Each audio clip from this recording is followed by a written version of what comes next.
Hi, welcome to another UK Gravel Collective YouTube video, and on today's video I'm going to be fitting a Redshift Shockstop Stem to my gravel bike.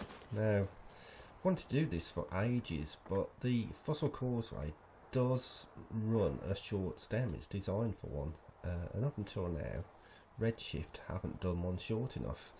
But they've recently brought out a 55mm and a 70mm stem, so the 70mm stem is what I'm going to be fitting today.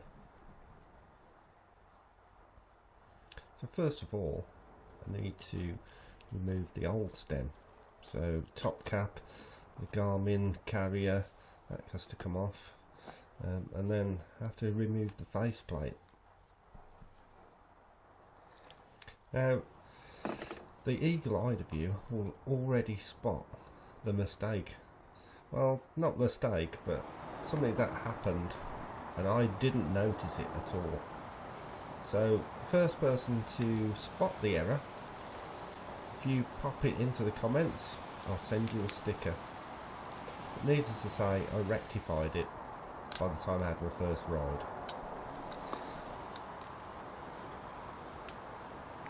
So it's always fiddly to remove these face plates, and what I usually do is completely drop the bolt on the floor and never see it again. So the faceplate's gone now, the bars are off, and now I need to just remove the body of the stem. You can see how short this is actually. It's around about 60-65mm, which is probably a little bit short. So the new 70mm stem is going to be spot on. Well, I can't unsee the error I made now. It's really bugging me. And in fact, I only noticed it when I was reviewing the video. I had to immediately go out and rectify it. So here's the new Redshift Shockstop Stem, and you can see it's fairly short. So it's a completely different design internally to the other Shockstop stems, the longer ones, because obviously the leverage is completely different on this shorter stem. Faceplate comes off on this one too. Again, careful not to lose the bolts.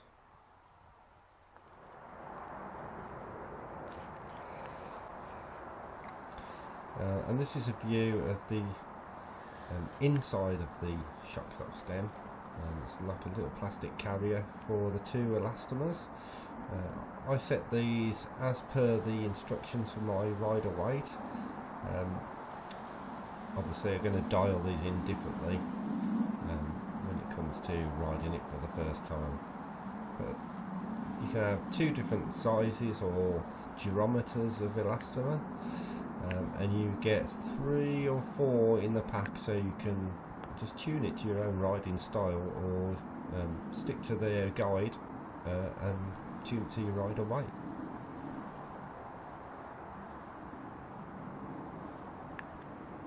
You can see the inside. Very simple. Actually, this design is much simpler to set up than the longer stems, which involve winding carriers in and out. This just slips in and out with your fingers. It's great.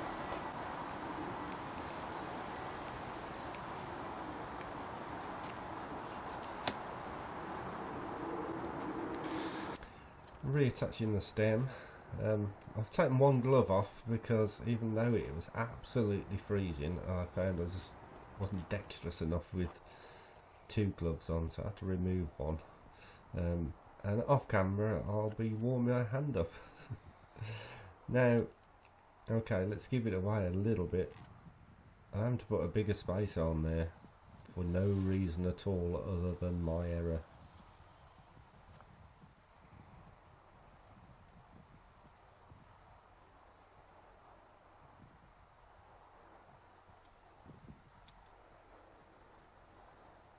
That stem doesn't actually look a lot longer, but you know, 10mm is 10mm.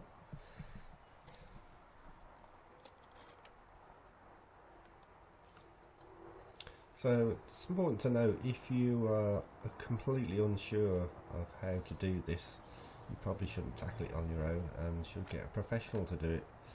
I used to be a professional, so even though I made a complete boo-boo of one part of it, I was able to notice it before I went for a ride. All the torque values are in the instructions that come with the Redshift stems, so I definitely recommend that you follow that advice. And as you'll see in a minute, when I've got the faceplate on, I do actually use a torque wrench on it.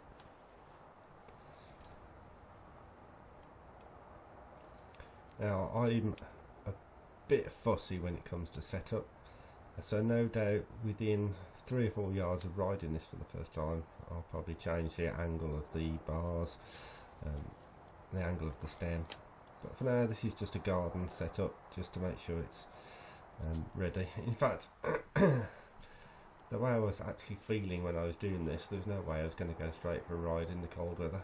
I was not very well at all, and you can probably still hear that in my voice. So there we go with the torque wrench, set to the value that Redshift say.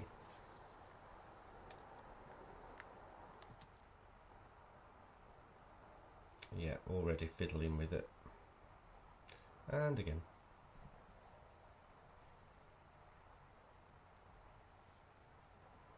This is all personal preference, of course. A lot of people say we'll base it on a road bike, but a gravel bike riding off-road is totally different to a road bike. So I always think set it up like a road bike and then go ride off-road. Decide you really hate it and then just set it up how you want. People will say that the brifters are sticking up too high, or they're too low, or you've got them in the wrong place, but there's no rules. You just set it up to suit yourself. If you're comfortable, you feel confident, then that's all you need to know. There are no rules, just ride. I'm waiting for the click to tell me that the torque is the correct value.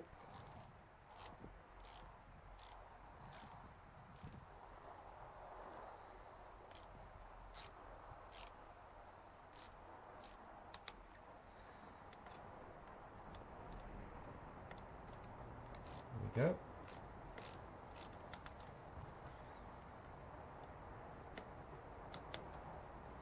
It's surprisingly little, actually.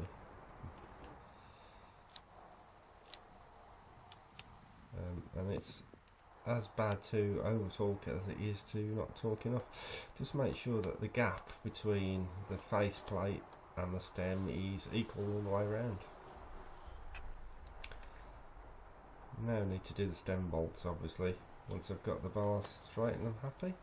Tensioning the bearings in the headset now, which obviously I had to completely redo because of what I did, or what I missed.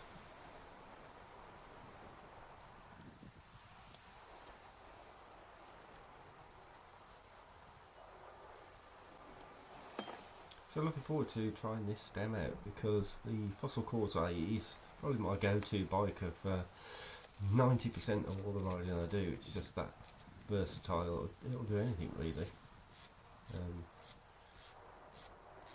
And I think the Shockstop Stem will just tip it over the edge of being spot on, especially for long rides, to just reduce that little bit of fatigue on the shoulders and hands.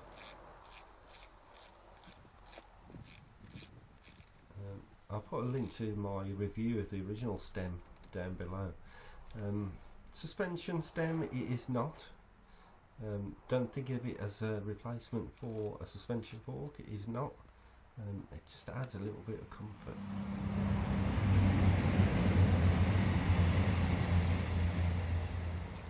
That's train going past. Taking the strain.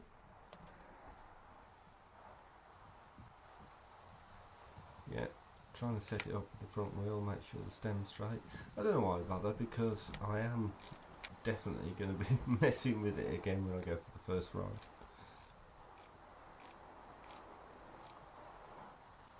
Again, listening for the click on the torque wrench.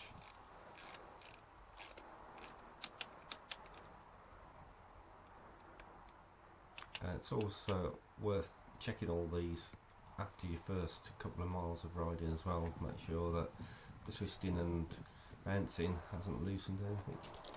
And there we go, it's all done.